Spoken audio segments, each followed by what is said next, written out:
Ladies and gentlemen, welcome back to the channel. I feel like I just cut off the introduction there with the countdown. But we're back today doing another match preview for one of the games this week. We've already got the Lazio game covered. We've previewed it. We've reviewed it. It's time to move on. We're back to domestic football tomorrow as we head to Pittodrie to take on Aberdeen. And what will not be an easy game. We saw what happened the last time that we played directly after a European win at Celtic Park.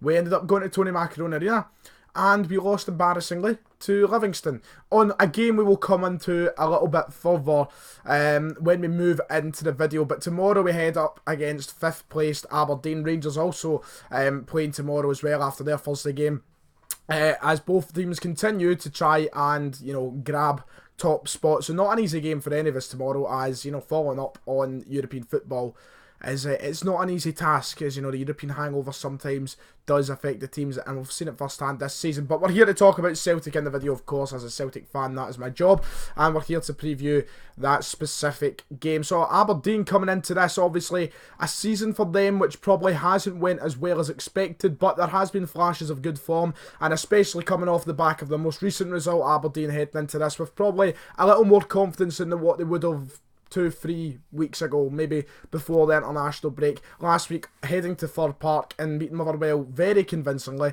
with a 3-0 win, where 3 superb goals were scored as well. If you think back to the Sam Cosgrove goal, especially a cheeky wee dink over the goalkeeper. Fantastic performance from them last week against a side who, are one of the top performing teams in the league right now in Motherwell, who are sitting third heading into that game, with all the confidence in the world, and then at their own stadium, Aberdeen, scanted them. They took them apart, and they easily disposed of them without any sort of struggle. So Aberdeen are not going to be easy to get by tomorrow, despite the fact that our recent form, especially if you look over the past 2-3 seasons, our recent form at Pittodrie has been absolutely outstanding. We have not really struggled at all. We've rarely shown signs of, I don't know what word I'm looking for because I've already used the word struggle, but you know what I mean. Like, we've won basically every time we've went there, and as much as Rangers fans might like to claim Derek McInnes is lying down to Celtic and such, that's not the case. The team just go there, they know what they have to do. I kind of feel like we had Aberdeen as our closest challengers for such a long time, such a period in the league, that we probably learned how to get rid of them and beat them more than what we did other teams. It was one of the teams we switched our focus to a lot, and that's probably been a big factor in that. But also it's completely different now. Things have changed. The last 3 seasons have become kind of irrelevant. We have a new manager, we have a new team. Things are different from what it was under Brendan Rodgers. So going to Pittodrie for the first time properly under Neil Lennon since he's returned to Celtic, the first time since he's been permanent manager, it's going to be a challenge. It's not going to be an easy task for the team tomorrow. Now, the thing I said we were going to touch on, obviously, was, the last time we came back from European football and we headed away from home. It was not pretty. In fact, it was probably our worst performance of the season, where we picked up yet our only domestic loss against Livingston. That day, the team, there was a very, very big character change within every position in the park, within the whole system, the whole setup. Things were not the Celtic way. They were not what we have seen from Neil Lennon so far this season. Neil Lennon has done a tremendous job at bringing in some, thunderous football. I would describe it as, goal scoring football. Attacking is the primary focus. That has been what Neil Lennon has brought back to the club. And that day against Livingston, you'd think we wouldn't know how to pass a ball. Never mind play attacking football. Livingston had us sussed out. Defensively, we were weak. As Julian said himself, he was nervous. We looked nervous, and that's not just Christopher Julian. That was everywhere around the park that day. And I don't know how much of it you can hand over to European hangover, as they like to call it. I don't know how much you can use as an excuse. At the end of the day, these are professional footballers or professional athletes. They, are expected to be able to play twice a week or whatever. But, it obviously is big. There is no denying that. I don't want to use sort of kind of blame game and say that's the reason we lost to Livingston. We should still be going to Livingston no matter what the circumstances, and putting in a shift worthy enough of a result that is, positive towards Celtic. Not a 2-0 loss in which the whole team went missing and we were, bottom line, embarrassing.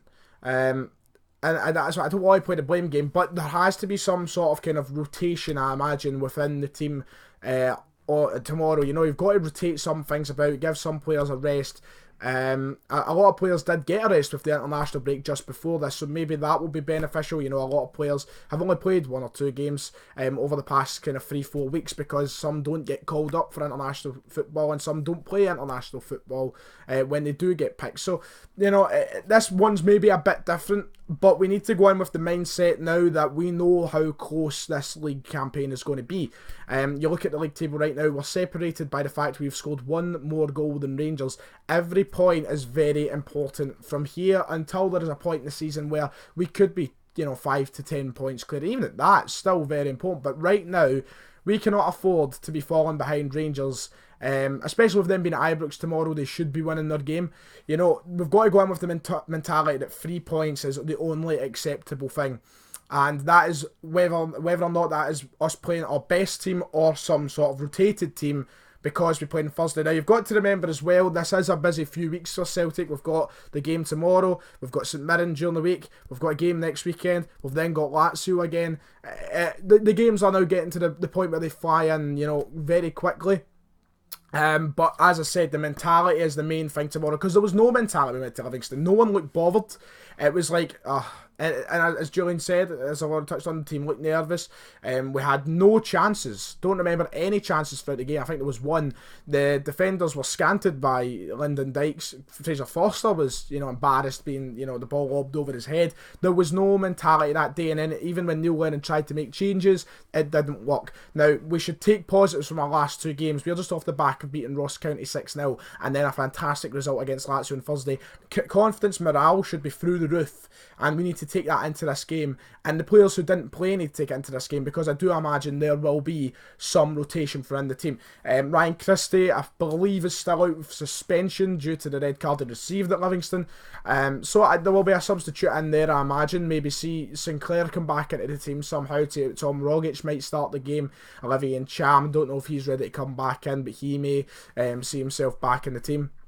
Look, at the end of the day, we need to win these games. These games are massive, especially after the European game, because we've got this, including tomorrow, 4 more of these, and we've already done it once. Can we afford to drop points after every single one of them? No, we can't. If the league is going to be as close as what it is right now, right through to the very end, we cannot afford to do that. Tactically, I expect us to set up the exact same way that we set up against Ross County, against Lazio. Especially more so much Ross County. Let's just go, let's attack, let's score goals. The back 4 are more than good enough to keep that Aberdeen team out. Sam Cosgrove, massive danger so far. What a season he's having. He's scoring goals for fun. But look, we have 2 centre halves who are superb when they're not nervous, and we've got a left back and a right back who are great at bombing forward. El Ahmed might be a doubt. Obviously, he was kind of limping about the other night. And Bolly also went off, so maybe the 2 of them, maybe Greg Taylor comes into the team. We don't know. Nothing's been really said if anybody's guaranteed to play or not play tomorrow. But look, just attack, be clinical, play the way we started that second half against Ross County. As for my starting 11 predictions, Fraser Forster, I believe, will maintain his place in goals. I don't think Abel Ahmed will start. Frimpong, will he come back into the team? I don't think so. I think it's going to be Moritz Bauer starting tomorrow, mostly because Abdel Ahmed went off injured, obviously, against Lazio. He's not down officially as injured and out for the game. I just don't think they'll start him. I think Julian and Ayer will start, though. I don't think he's going to bring Siminovic into the team, because there's no reason as to why they two don't look fit enough, and Julian must be on a very big confidence boost right now. Left back, I do believe Johnny Hayes will start the game there. Bolly looked a bit, kind of sluggish towards the end of his game on Thursday. He also went off, so I think they might be resting him. I can see Forrest still starting the game. I can also see Brown and McGregor still starting the game. I do think Tom Rogic will come into the middle of the park in place of Ryan Christie. I have a sneaky feeling Scott Sinclair is going to start over on the left-hand side. El Yunusi wasn't great on Thursday, and Sinclair was on the bench. I think there is a place for him in the team. I think Sinclair will start the game, which I don't mind so much. And up front, Odsonne Edouard Edouard has to start, but I don't think he will get the whole 90 minutes depending on the situation in the game. If we're winning, I think he'll be subbed off for Bio at some point. As for my score prediction, well, I'm going to go with Celtic to win the game 2-0. That is my prediction. A 2-0 Celtic win at Pittodrie, and that about does it. Let me know your opinions. Let me know your opinions to my opinions in the comments below. If you've enjoyed, as always, like and subscribe, and I'll see you all next time.